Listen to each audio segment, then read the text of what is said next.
My beloved child, I am anchoring you not in who you've tried to become, but in who I originally designed you to be.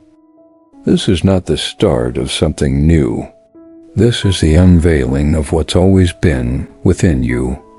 The real you, the holy you, the anointed and courageous one, the one who survived the wilderness, chose obedience over applause, and kept praying, even in silence. You're not too late. You haven't missed it. You haven't ruined it. Not one stumble has canceled my calling. Not one doubt has disqualified you. I saw your hidden battles. I heard the unspoken questions. I watched you serve through exhaustion, love through heartbreak, and believe through the silence. And now, I tell you, what tried to break you will be the very platform I use to reveal you. You are not just surviving, you are becoming. Your scars aren't shameful, they are signs of your resurrection. Every tear, every act of quiet integrity, every unseen sacrifice, I recorded it all. Heaven has not been silent. It has been preparing. Now I am revealing what I formed in the fire. Your voice will carry new weight. Your presence will shift atmospheres. Your discernment will sharpen. And your prayers will pierce through the dark. You are not stepping out to prove anything. You are stepping into alignment with me, with truth, with purpose. You are not defined by who left or what failed. You are defined by my presence within you. This season is not performance, this is communion. The rhythm of your life will be built in stillness, not in striving. I'm not asking for eloquence, only honesty. Let prayer become your breath, and my word your compass.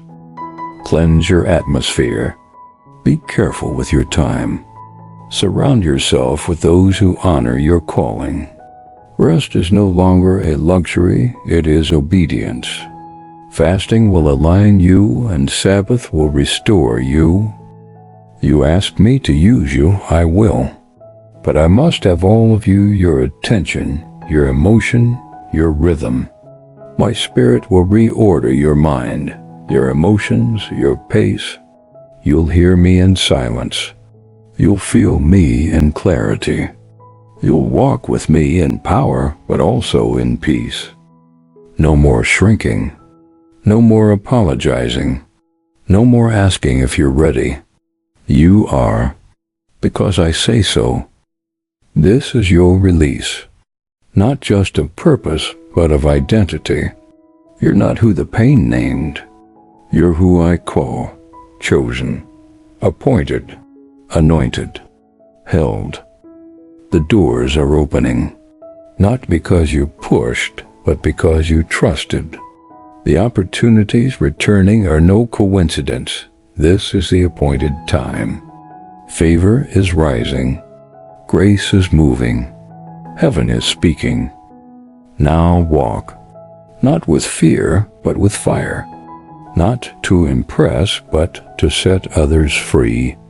Let the oil that was pressed in private now flow in public. And if you ever wonder again why you were hidden, remember, you were hidden to be healed. Now you are revealed to bring healing. You are not going back. You are going forward. You are not lost. You are launched.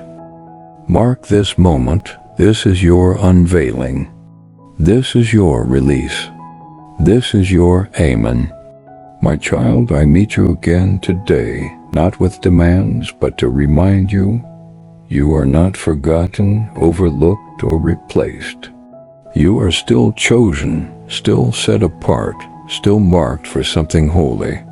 Your tenderness is not a weakness. Your sensitivity is not a flaw. Your story is not disqualified just because it doesn't fit what others expect. I shaped you with intention, every detail, every longing, every gift. Nothing about you is an accident, and no part of your journey is wasted. It's time to stop apologizing for how I made you. Stop shrinking to fit into someone else's comfort zone. Don't mute your voice just to avoid criticism. Stop labeling yourself by seasons that were meant to form you, not define you.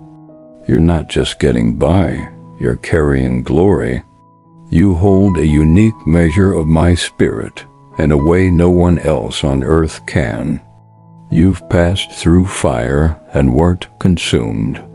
You've stood through silence and didn't fall. You chose to believe again, even when it hurt. That kind of resilience isn't pride, it's readiness. I want you to lift your head, not because you're flawless, but because you're mine. Speak again with conviction, not because everyone will agree, but because you finally know who sent you. Take up space again, not with arrogance, but with full awareness of what you carry. I'm not calling you to imitate anyone else's path, but to honor your own. Your timeline isn't broken. Your story isn't off course. You are exactly where I want you, and I will redeem every step, even the ones you regret. Especially those, because I don't just heal the heart, I restore the whole story. The chapters you wanted to skip, I will make sacred.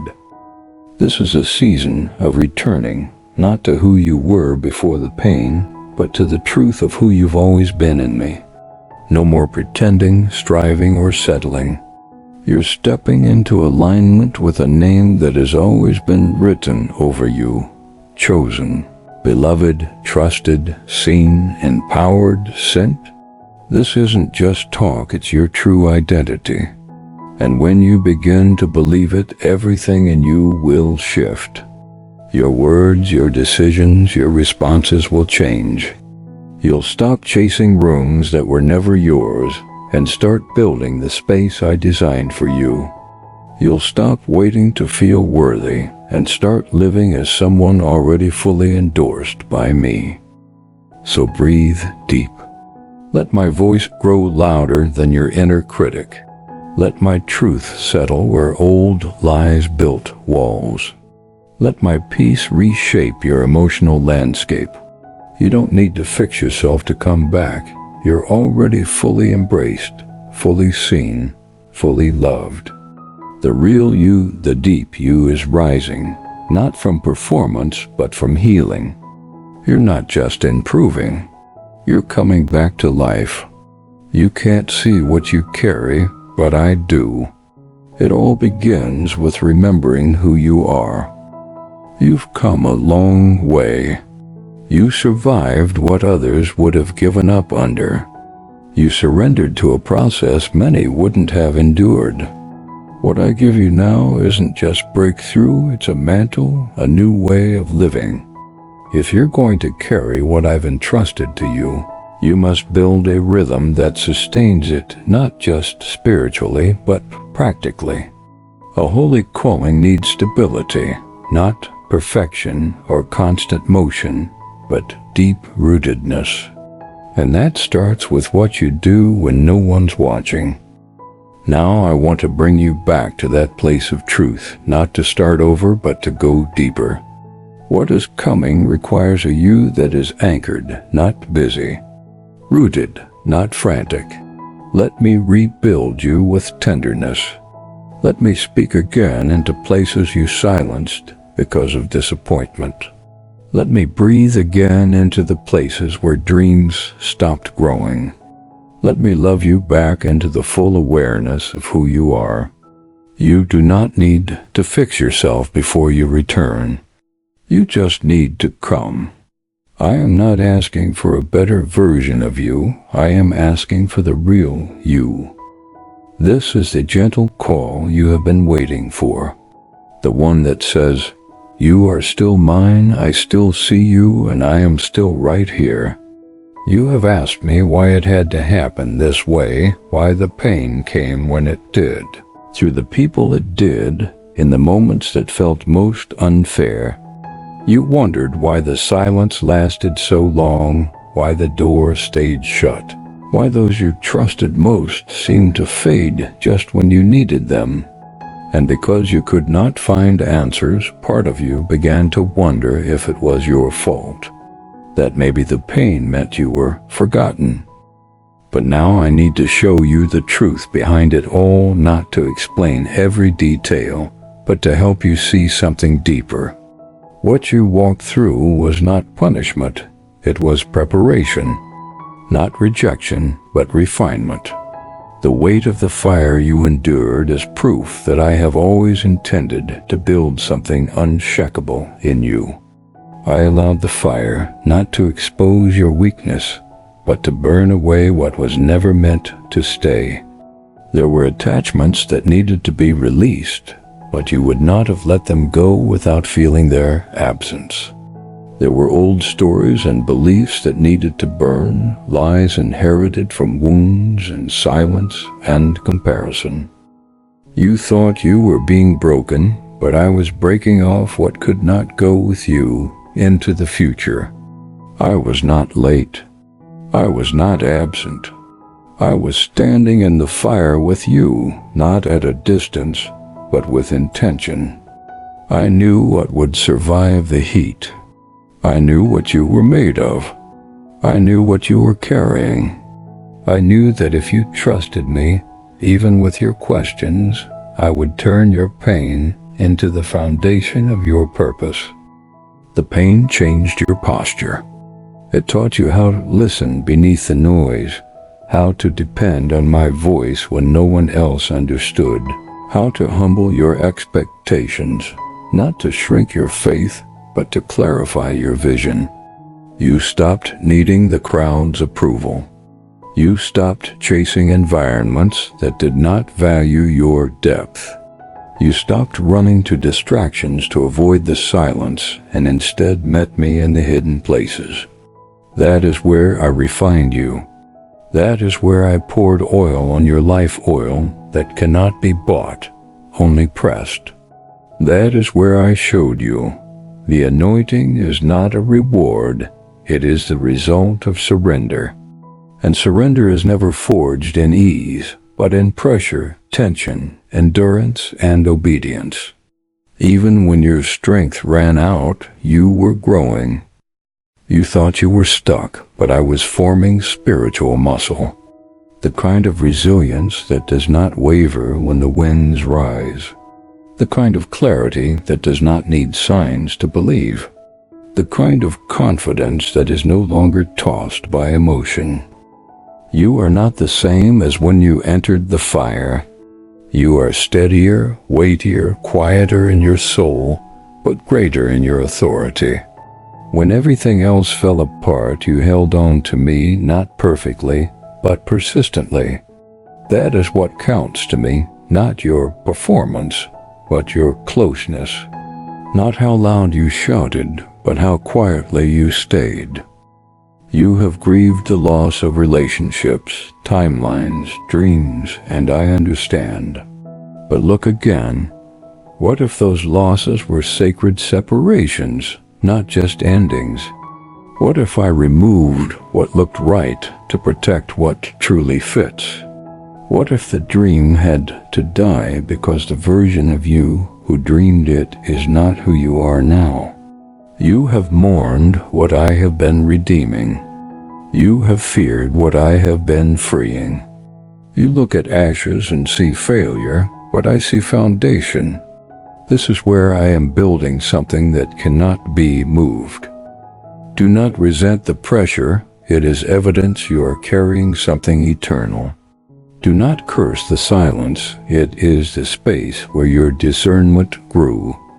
Do not regret the fire, it is where your identity was reclaimed. You did not lose time. You gained weight. You did not lose influence. You gained substance. You did not lose your way. You found me in ways comfort never would have allowed. Now I am redeeming the pain, not by pretending it never happened, but by rewriting what it means.